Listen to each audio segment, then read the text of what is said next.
존경하는 39만 세종시민 여러분, 선배 동료 의원님과 공무원 여러분, 안녕하십니까? 나성동을 지역구로 두고 있는 더불어민주당 김효수 의원입니다. 2023년 세종시는 출범 12년 차를 맞아 새로운 도약을 앞두고 있습니다. 국회 세종의사당과 대통령 세종집무실 설치를 앞두고 실질적인 행정수도로의 면면을 갖춰가고 있습니다. 또한 세종시 안에서는 국가균형 발전과 국가경쟁력 제고라는 사업 목적에 따라 2030년까지 행정수도가 순차적으로 건설되고 있고 어느덧 3단계 계획 중 마지막 단계인 도시기능 및 기반시설 등의 성숙 단계를 거치면서 도시가 완성하는 단계에 접어들었습니다. 행복도시 건설 계획에 따라 2030년까지 행복청과 LH로부터 인수 예정인 공공시설물 118개 중 지난해까지 73개를 인수하였고 올해 5개를 인수할 계획을 가지고 있습니다.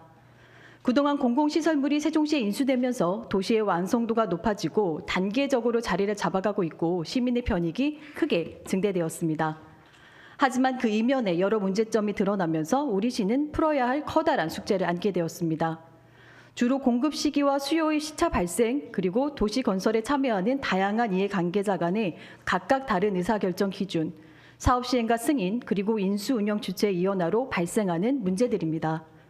본의원은 오늘 공공시설물 인수 과정에서 수요와 공급이 톱니바퀴처럼 맞물려 돌아가지 않으면서 막대한 피해를 입고 나아가 안전까지 위협받게 되는 시민의 입장을 대변해 공공시설물 인수와 관련한 우리 시의 역할에 대해 되짚어보고 앞으로의 정책 방향을 명확하게 설정하며 대응 전략을 마련하고자 몇 가지 질문과 대안 제시를 하고자 합니다.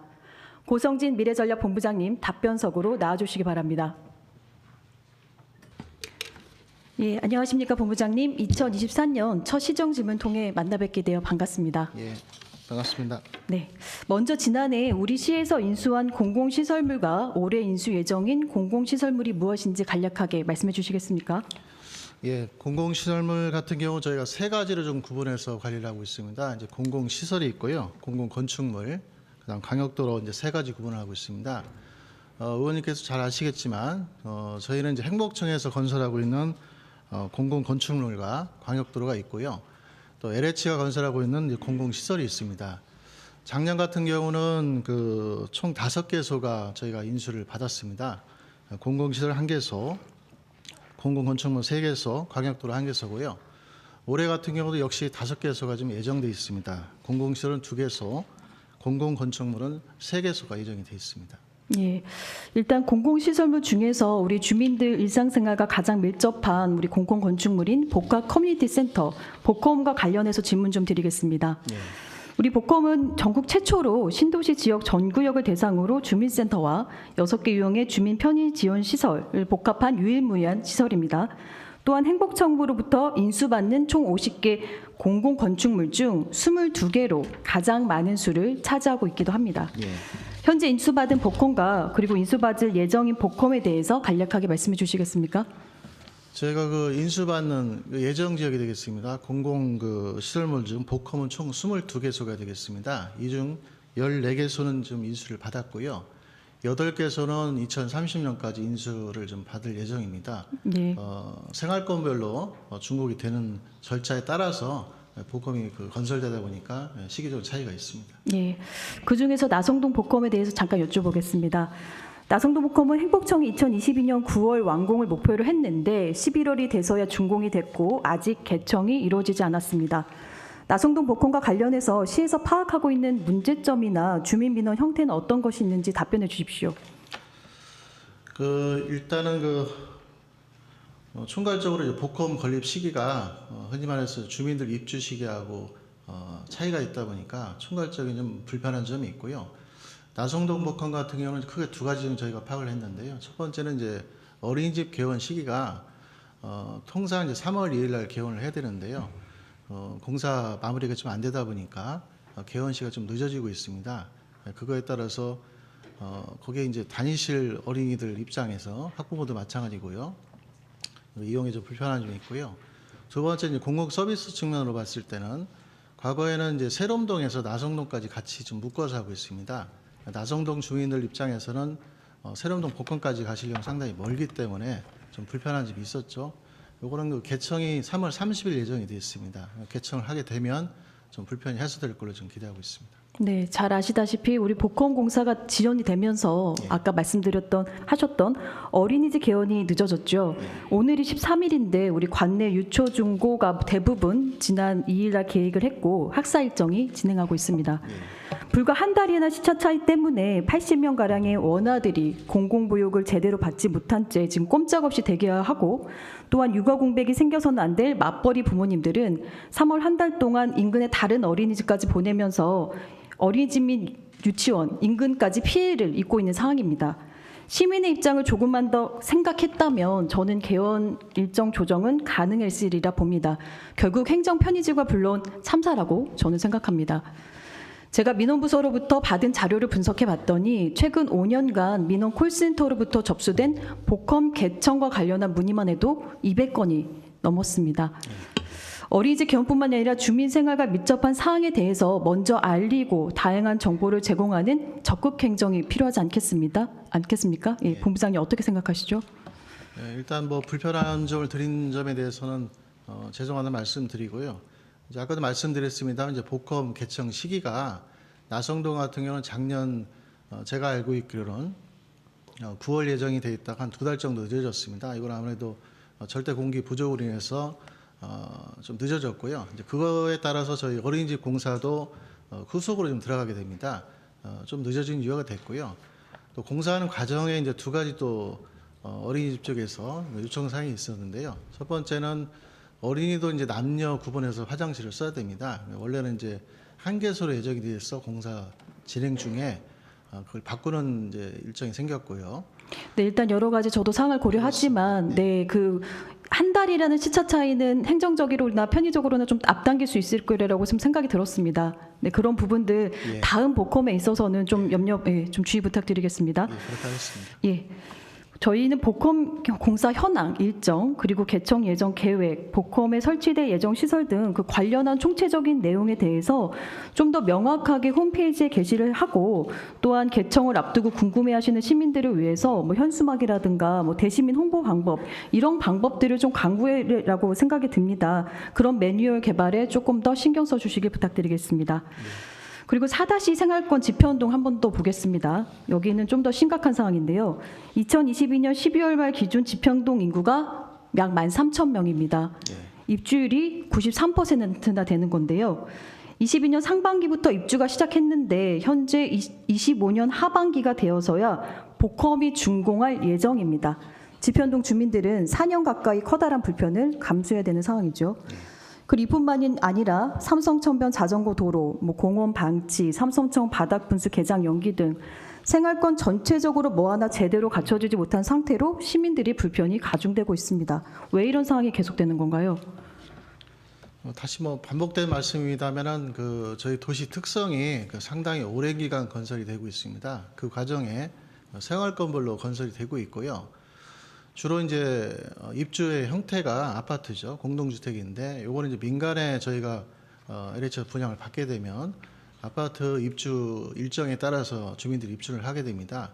이제 거기에 맞춰서 저희가 복컴이라든지 공공 서비스를 제공을 해야 되는데 행복청도 나름 뭐 일정을 좀 조절해서 하고 있습니다만 아무래도 동시에 입주가 안 되다 보니까 조금 일부 불편한 점이 발생하는 거는 좀 불가피하다는 말씀 좀 드리겠습니다. 제가 봤을 때는 일부 불편한 게 아니라 지금 시민들은 굉장히 불편한 상황에 처해 있습니다.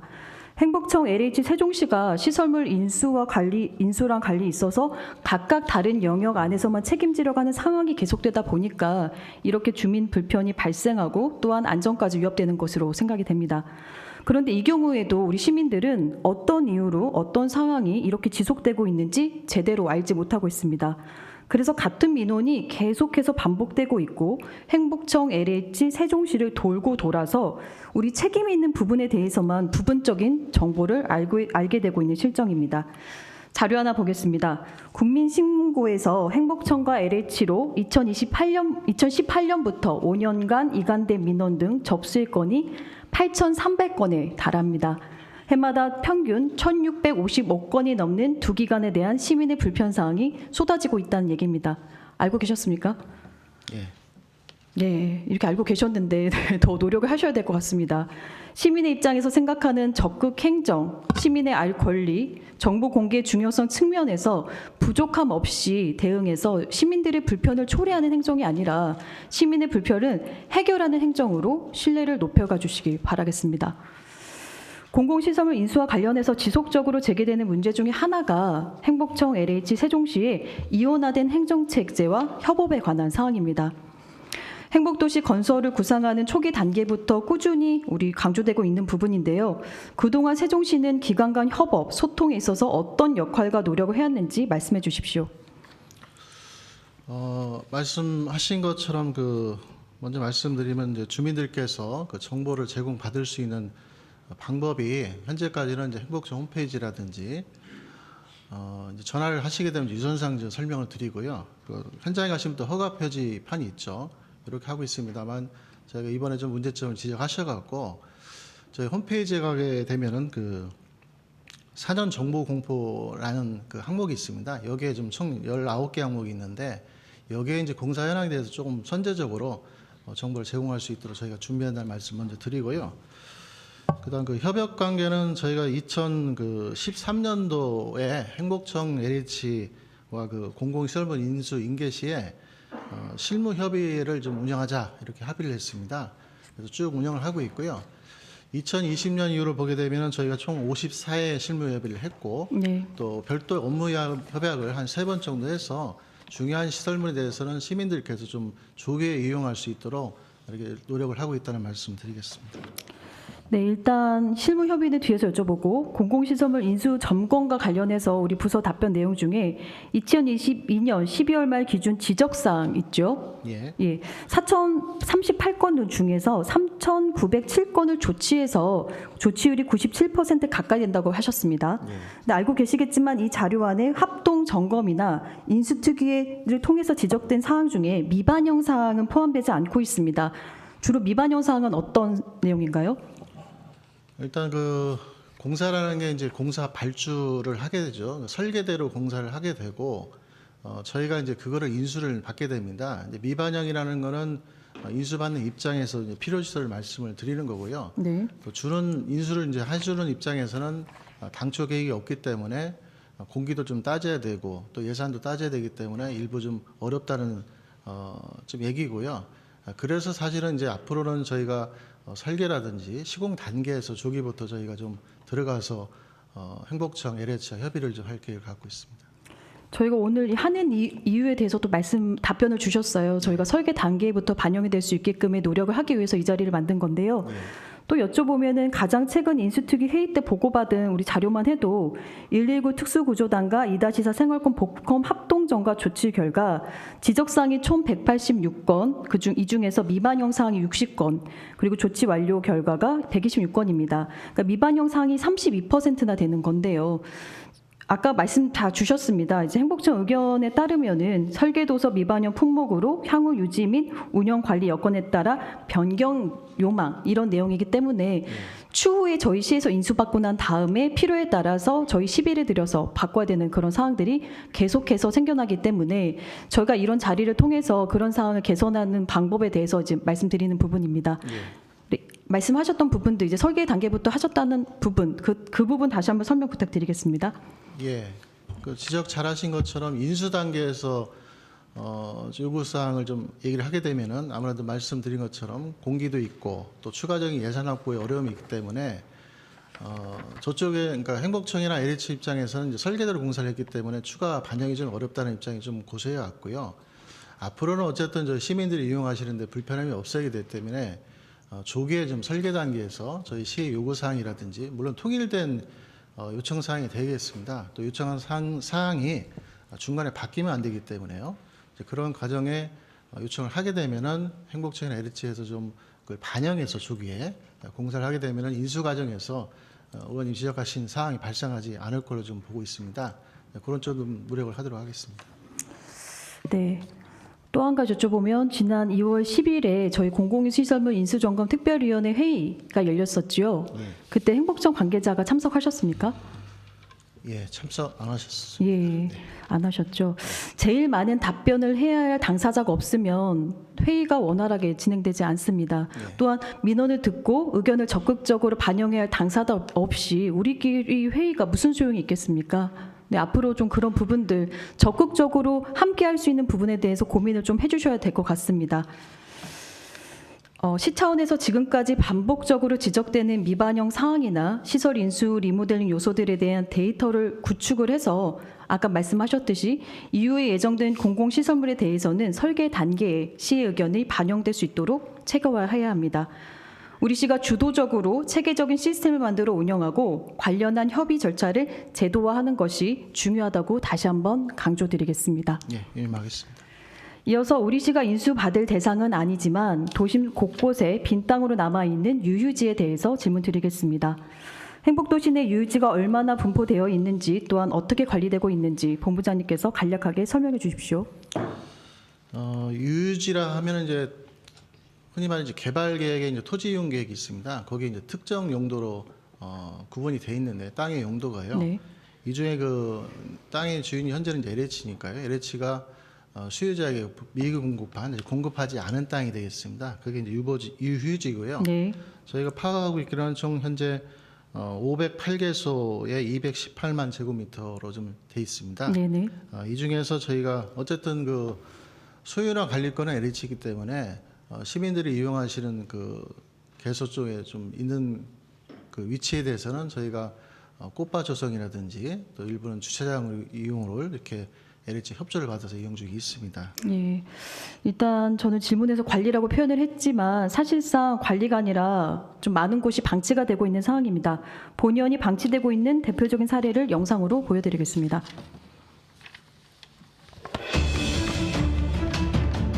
저는 지금 나성동 중심 상권과 아파트 밀집 지역 한가운데 있는 LH 유휴부지에 나와 있습니다. 이렇게 황폐화된 곳이 나성동 중심 상권에 있다는 사실 믿어지십니까? 이곳은 작은 쓰레기뿐만이 아니라 대형 쓰레기까지 투척되는 공간으로 변질되어 있어 시와 LH의 특단의 조치가 필요합니다. 이곳은 1만 1,600제곱미터, 즉 3,500평이 넘는 이곳에 마시고 던지는 음료수병과 술병, 나아가 의자와 장롱 등 가구 폐기물까지 수많은 쓰레기가 쌓여 있습니다.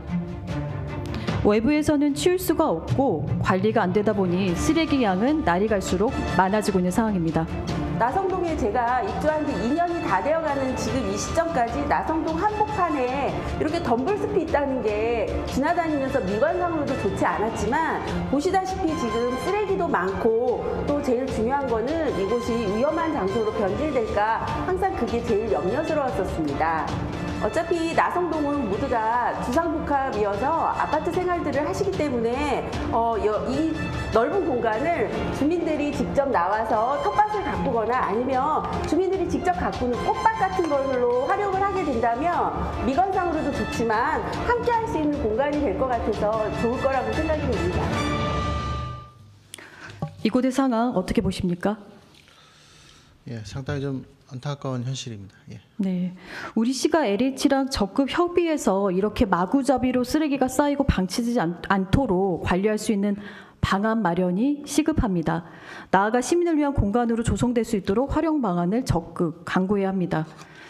지금 보시는 사진 자료는 2021년 6월 세종시 가람동 유휴지 꽃씨 뿌리기 행사 장면입니다. 또한 충남 내표시에서는 유휴지 69만 제곱미터를 꽃밭과 주말 농장으로 조성하는 경관 특화 사업을 추진했습니다. 충남개발공사와 LH, 건설사 등 토지 소유자가 땅을 무상으로 대여했습니다. 다음 사진은 유휴지에 텃밭을 조성한 경기도의 사례입니다. 2019년 용인시 흥덕지구에서 LH 유휴지에 공영도시농업 농장을 조성하기도 했고 2020년에는 경기도가 경기도시공사 LH와 협력해 화성 통탄 등 세 곳에 방치된 유휴지를 도시명 텃밭으로 탈바꿈했습니다. 유휴지를 단순히 우리 시의 관리 권한이 없는 방치된 공간으로 두지 않고 꽃밭을 만들어 시민을 휴식 공간으로 사용하거나 아니면 도시명 텃밭으로 조성해 가족과 이웃의 행복한 소통의 공간, 아이들의 친환경 자연 합숙 공간으로 얼마든지 활용할 수 있습니다. 본부장님, 세종시에서 다른 지역보다 더 다양하고 적극적인 사례를 만들어 볼 수 있지 않을까요? 예, 뭐 좋은 의견이시고요. 아까 말씀하신 데가 이제 CU1이라고 해서 나성동 흔히 말해서 상권 앞에 있는 땅 제가 알고 있습니다. 일단은 나대지로 현재 있는데요. 울타리를 친 목적이 이제 관리를 잘하자는 취지로 이제 울타리를 친 건데 이제 쓰레기 이제 무단 투척을 하신 거죠. 그런 땅에 대해서는 원칙적으로 이제 매각하는 게 원칙입니다만 현재 LH 직장을 제가 확인해 본 결과 요새 이제 경기도 좀 어렵기 때문에 당분간 이제 분양 계획은 없답니다. 그래서 이제 그 상태로 상당히 오래 갈 수 있기 때문에 어떻게 활용할지는 제가 LH와 한번 협의를 해보겠습니다. 어쨌든 소유권과 관리권을 갖고 있는 LH 협조를 받지 않으면 상당히 어렵고요. 아까 말씀하신 것처럼 가람동 쪽 꽃이 뿌리기도 LH 적극적인 협조가 있었기 때문에 가능한 행사였습니다. 그래서 저희가 좀 올해 어떻게 할지를 좀 LH 측과 세종본부가 되겠습니다만 적극 협의를 해보도록 하겠습니다. 네, 감사합니다. 더 나은 세종시를 위한 해법을 모색하고 미래 비전을 제시하고 주도해가는 주체는 결국 행복청 LH가 아닌 세종시라고 생각합니다. 어렵겠지만 더 중요한 시기에 세종시의 주요 현안을 맡아 총괄하는 미래전략본부의 역할에 최선을 다해 주시길 당부드립니다. 답변하시냐고 고생하셨습니다. 자리로 돌아가십시오. 네, 이준배 경제부시장님 답변석으로 나와주시기 바랍니다. 네, 부시장님 안녕하십니까? 네, 반갑습니다. 네, 경제부시장 이준배입니다. 네, 시정 질문에 응해주셔서 감사합니다. 네. 저희 세종시의회 회계 일정표는 연초 집행부에 미리 공유가 됩니다. 그럼에도 불구하고 지난해 11월에 열린 제79회 정례 시정 질문에 이어서 최민호 시장님은 국외 출장의 건으로 불참하셨습니다. 1년에 단 2차례만 있는 시정 질문은 시장이 직접 출석해 답변해야 있는 의무가 있는 중대 사안입니다. 2번 연속해서 불참하셨다는 것은 시민의 대의기관인 의회의 역할을 경시하는 태도로 보여집니다. 올해 11월에 있을 시정 질문에서는 최민호 시장님이 꼭 답변하시길 바라겠습니다. 앞서 미래전략본부장님께 공공시설물 인수에 관해서 질문을 드렸는데요. 부시장님께도 이어서 질문 드리겠습니다. 부시장님, 지금 우리 시에서 공공시설물 인수와 관련한 업무를 담당하는 부서와 인력 현황에 대해서 파악하고 계시죠? 예. 현재 인원은 2명으로 구성이 되어 있고요. 미래전략본부, 미래전략, 미래수도기반조성과에서 정주여건 계산 담당에서 현재 공공시설물 인수 업무를 총괄하고 있습니다. 네. 이전 업무는 도시성장본부 행정도시지원과 공공시설 인수 담당에서 했었습니다. 혹시 그때의 담당 인원은 몇 명이었는지 아시나요? 예, 3명으로 알고 있습니다. 네, 그렇죠. 구체적인 개별 사안에 대해서는 우리 소관부서에서 담당하고 있다곤 하지만 개별 부서에서 담당하는 내용을 총괄하는 업무만 하는데도 현재 인력으로는 저는 턱없이 부족하다고 생각하는데요. 앞서 본부장님께도 행복청 LH와 소통 협업을 할 수 있는 체계 구축에 대해서 제안드렸는데 지금 부서 현원으로는 관련 업무를 담당할 여력이 절대적으로 부족한 것이 사실입니다. 부시장님, 인력 충원의 필요성에 대해서 어떻게 생각하십니까? 예, 저도 공감하고 있고요. 21년 8월 이전에 3명으로 구성돼서 본 업무를 이제 진행을 해왔거든요. 네. 그리고 나서 그 이후에 저희들이 이제 인력이 2명으로 현재 그 현 업무를 진행하고 있습니다. 하고 있는데 상당히 좀 부족하다는 느낌은 저희들도 가지고 있고요. 지금 현재 지원 업무까지 수행하고 있어서 현행 사항에 있어서 대응이 좀 늦어지고 있는 게 현실입니다. 네, 인력 충원이 조속히 이루어질 수 있도록 우리 부시장님께서 충분한 노력을 해주실 거라 믿겠습니다. 네. 예, 이어 질문 드립니다. 부시장님, 출범한 지 8개월 차가 된 미래전략본부의 방향성에 대해 한번 되짚어 보겠습니다. 미래전략본부의 그동안의 성과는 어떻습니까? 우선 시정 4기가 출범하면서 시장님께서 시민들에게 약속했던 공약사항들, 특히 미래전략 수도로서의 여건과 그리고 그거에 따른 다양한 그 공약에 대한 부분들을 집중적으로 향후 현실화하는 데 있어서 그 역할에 미래전략본부의 역할이 있다 이렇게 생각을 하고 있고요. 그런 역할들을 지금 차근히 하나씩 준비해서 진행을 하고 있습니다. 네. 시장님의 핵심 가치가 담긴 부서라고 이해가 되는데요. 예. 본부장님이 불과 5개월 만에 교체가 됐습니다. 예. 업무를 제대로 파악하기 전에 바뀐 꼴인데요. 특별한 이유가 있습니까? 특별한 이유는 없습니다. 예, 그 저희들이 미래전략 그 본부가 해야 될 역할들이 향후에 다양한 그 기반 시설뿐만 아니라 하드웨어, 소프트웨어 다양한 영역에 있어서의 역할이 필요하고 그런 역할에 있어서 저희들이 지금 현재 본부장으로 있는 고성진 본부장이 본부의 역할에서 본부장의 역할로서 합당하다 생각해서 인사를 하게 됐습니다. 기존에 있었던 부서도 아니고 새롭게 조직한 부서임에도 부서를 이끌어야 할 본부장의 잦은 교체는 직원 사기 저하와 업무 연속성 측면에서 그리 좋은 영향을 미치지 않을 것이라고 저는 생각이 되면서요. 지난번 5분 발언을 통해서도 말씀드렸지만 미래전략본부의 역할과 기능이 정부 주도의 사업이 다수이고 그리고 계속 아까 앞서서 강조하셨습니다. 최민호 시장님의 공약 사업에 치중돼 있어서 정작 중요한 우리 시와 행복청, LH 협업구조가 제대로 작동이 안 되면서 시민의 불편이 끊이질 않고 그리고 더 나아가 공무원의 업무 과중과 비효율이 계속해서 초래되고 있습니다. 다시 한번 옥상호 구조가 되지 않도록 조직 운영의 효율성과 타부서와의 업무 중첩 방지에 대한 고민을 충분하게 해주셔야 될 것 같습니다. 어떻습니까? 예, 맞습니다. 지적하신 바대로 일단 도시성장본부가 일물되는 조직으로서 그 조직이 향후에 어떻게 시정의 역할을 해야 될지에 대한 굉장히 그 고민이 컸습니다. 그런 고민에 도시성장본부를 미래전략본부로 전환하면서 그 본부의 역할을 지속 가능하게 만드는 데 초기에 집중을 많이 했고요. 그리고 그 피보팅하는 과정에서 지금 이제 교체되기 전 본부장의 역할이 거기에 좀 있었다 봅니다. 그리고 그 이후에 도시성장본부가 미래전략본부로 전환되면서 말씀하신 것처럼 시가 우리 시장님께서 시민들에게 약속했던 내용들을 진행하는 데 있어 아직도 이해관계자가 행복청이라든지 LH의 다양한 그 협업이 지금 굉장히 중요한 부분 중에 하나거든요. 그래서 그런 역할들도 더 충실히 해서 걱정하시는 바 없이 일이 잘 추진될 수 있도록 그렇게 노력하겠습니다. 네, 지금 말씀하신 내용을 제가 정리하자면 우리 행복청 LH 세종시 협업체계 이제 개선으로 공공시설물 인수를 포함해서 남은 3단계 건설 사업 과정을 전반적으로 조율하고 필요한 사항에 상시적으로 기획 협의하는 역할을 담당하는 그런 상설 협력기구 그게 신설된다고 제가 생각하면 될까요? 이걸 좀 제안을 하고자 한 거거든요. 예, 미래전략본부의 역할이 행복청 아까 말씀드린 LH의 그 협업 관계를 조금 더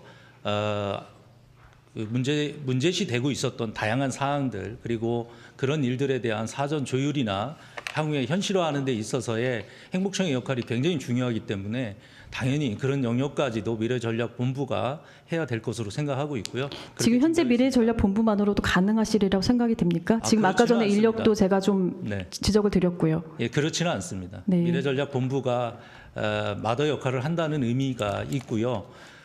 시청 전체가 행복청과의 관계에 있어서 시장님 이하 뭐 양 부시장 그리고 각 실국장들까지도 행복청과의 업무에 각별히 좀 더 노력을 해야 되는 부분이 있다 이렇게 생각합니다. 네, 최선을 다해 주시는 것도 저는 공감을 하나 현재 있는 조직에 있어서 굉장히 미흡한 부분이 많이 발생을 하고 원활하게 돌아가기에는 지금 인력이나 구조로 되게 미흡하기 때문에 그래서 상설 협력 기구가 필요하다는 것을 다시 한번 강조를 드린 거거든요. 네네.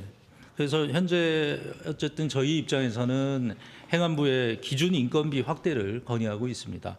그리고 행정 특례에 대한 기준 인건비 적용 그리고 배제를 위한 세종시법 개정을 좀 추진하고 있거든요. 네, 그 비용은 약간 인력이라든가 비용적인 부분이기 때문에 제가 뒤에서 다시 여쭤보고요. 예.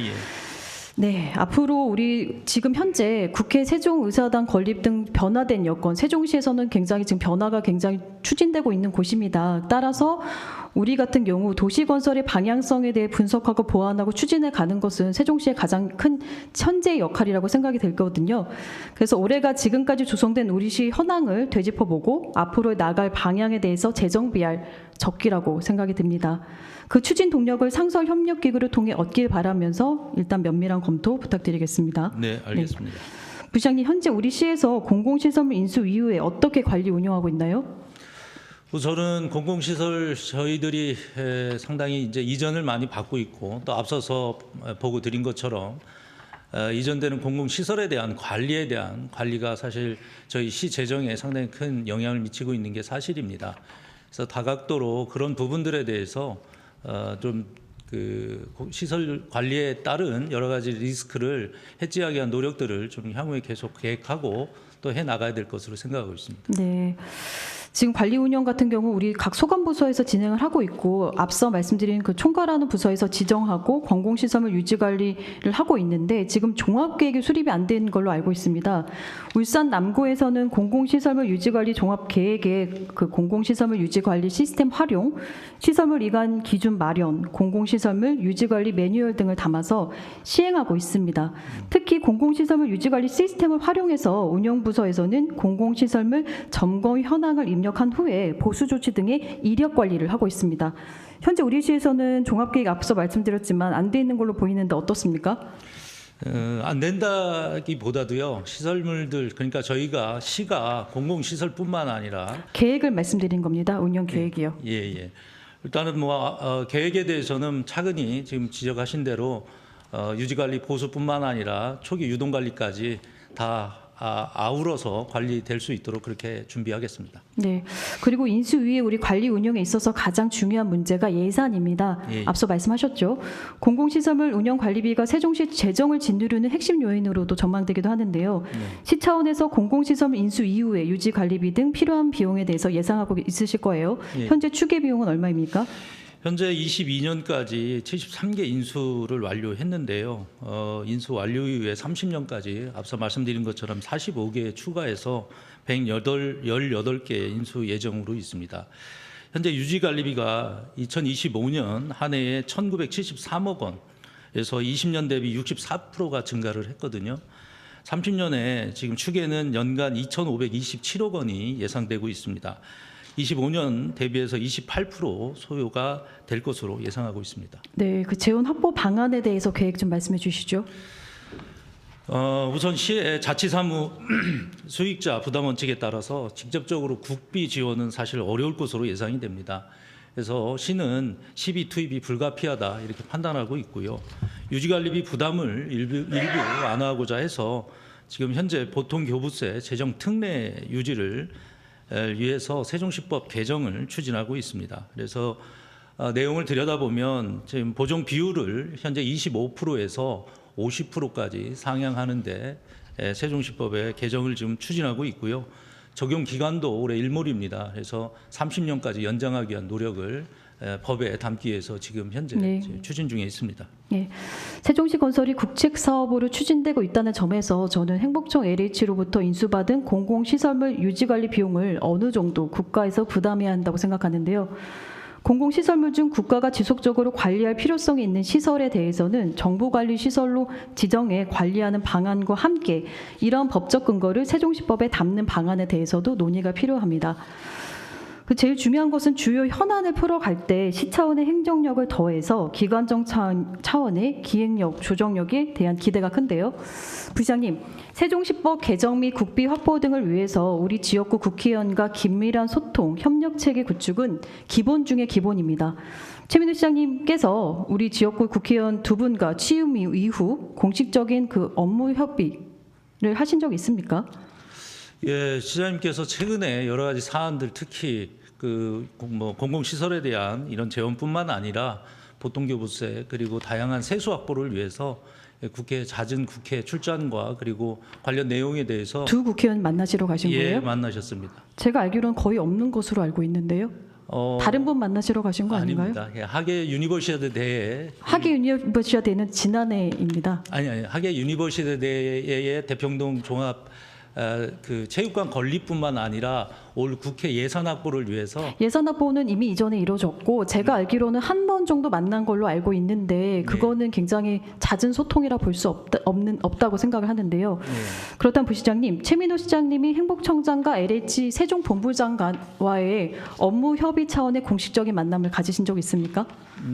현재 공식적인 만남을 떠나서 지속적으로 저희 세종시 입장에서는 앞서 말씀드린 것처럼 행복청 LH는 중요한 사업 파트너이고 또 저희들이 함께 일해야 될 중요한 위치에 계신 분들입니다. 그래서 지속적으로 영업 관리를 해야 된다는 측면도 저는 중요하게 생각하고 그런데 공식적인 만남을 가지신 적 있으십니까? 시장님이 두 양 기관장을요? 있습니다. 예, 공식적으로 만난 적이 있습니다.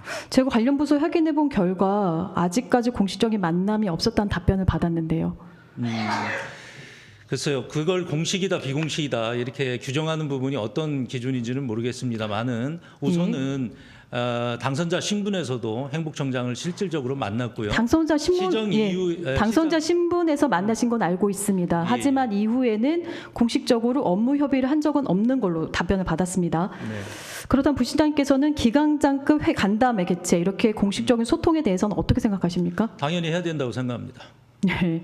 부시장님도 잘 아시다시피 지방정부의 수장의 중요한 역할 중에 하나가 시실과 날씨처럼 촘촘하면서 외연이 확장된 인적 네트워크 연결고리를 만들어서 우리 시에 필요한 예산을 확보하고 행정력을 키워가는 것입니다. 여기에는 여야가 없고 어제의 적도 오늘의 동지도 없고요. 만나고 싶은 사람, 편한 사람만 만나서는 일이 해결이 안 된다는 겁니다. 특히 우리 시는 2030년까지 행복청과 LH와의 공고한 협력체계 구축이 무엇보다 중요합니다. 사업부서에서는 업무 협의는 할 수 있습니다. 하지만 큰 틀에서 방향성 설정은 기관장만 할 수 있는 일입니다. 특히 저희 보시면 최근 청주시장이 행복청장을 만나 지역 현안에 대한 협조를 구했다는 언론 보도가 있었습니다. 시장님께서는 행복청장 출신인데다 이상래 행복청장이 여권 인사라 시너지를 기대하는 시민이 많습니다. 하지만 아직까지 그러한 모습이 보이질 않아 참으로 안타깝습니다. 부시장님, 그럼 시장님이 지역구 양 국회의원뿐만이 아니라 양 기관장을 만나서 다양한 논의를 하실 수 있도록 적극 추진해 주실 거라 믿으면 되겠습니까? 예, 하겠습니다. 네, 질문 이어가겠습니다. 이상래 행복청장이 언론 인터뷰에서 행복도시 건립 후에도 행복청이 지속해야 한다고 말씀하셨는데요. 이에 대해서는 어떻게 생각하십니까? 법상 2030년이면 행복청의 역할이 다 마무리되는 거겠죠. 예, 현재 그거에 따른 다양한 이야기들, 소위 얘기하는 행복청의 입장이나 또 행복청에서 근무하는 직원들의 입장 이런 것들은 존재한다고 생각합니다. 그러나 그것이 공식적인 입장이라고 볼 수가 없기 때문에 법적으로 정해져 있는 그 내에서 해석해야 될 것 같고요. 그 안에서 생각하는 것이 상식이라고 공식적인 생각합니다. 건 언론 인터뷰를 하는 것 자체가 공식 입장입니다. 행복청은 그렇게 얘기할 수 있다 생각이 듭니다만은 세종시 입장은 어떻습니까? 세종시 입장하고는 같다고 생각하지는 않습니다. 행복청이 지속되어야 된다고 주장하는 가장 큰 이유가 재정 기반 취약을 들고 있고요. 그리고 모 인터뷰에서는 저희가 체육관이 건설될 때 1,400억 들여 만든 체육관을 가져가지 못할 정도로 재정 기반이 약한 세종시청에 모든 관리를 맡기면 도시가 슬럼화될 우려가 있다. 이렇게까지 얘기를 하는데 지금 시에서는 아무런 입장을 나타내지 않고 있습니다. 우선 그렇게 얘기하시는 건 기우인 것 같습니다. 2012년에 세종시가 출범한 이후에 행복청이 행복청으로서의 역할을 착실히 해온 건 사실이긴 하나 시장님께서 말씀하시는 행정 중심 수도에서 미래전략 수도로의 전환에 가장 중요한 시점에 와 있고요. 이제는 8년 정도 남은 이 시점에 자독 기능을 담아서 행복청에서 우려하는 그런 부분들은 현실화되지 않을 거라고 저는 알고 있습니다. 그러니까요. 행복청에서 이렇게 얘기하는 것 자체가 시와 소통이 없기 때문에 기관장끼리 만나면 이런 얘기 나오지 않지 않을까요?